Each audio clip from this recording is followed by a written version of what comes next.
Magandang araw sa inyong lahat at welcome sa aking channel. Coco Martin, ipapatanggal sa Batang Quiapo.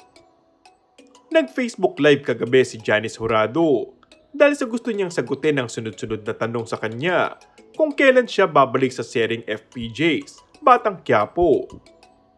Nasabi kasi niya nitong mga nakaraang linggo na hinihintay lang daw niyang sabihin ng bida at direktor ng kapamilya serye na si Coco Martin ang tungkol dito.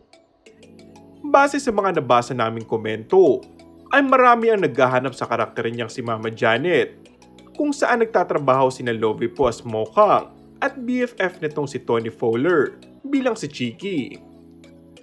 Nauna naming naibalita na tinanggal na ang karakter ni Janice dahil sa nag-viral na panayam nito kung saan sinabing naging close siya sa namayapang The King Fernando Poe Jr.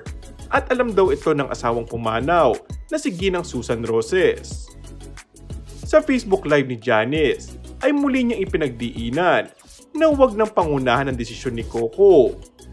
Ngayon lang po ako nag-live kasi mahirap mag-live nang hindi ka kondisyon sa katawan mo. Depende po yan sa istorya.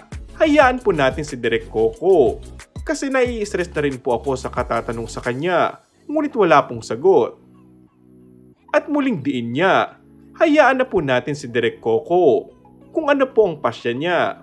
As far as I know, hindi naman po yata mawawala si Mama Janet.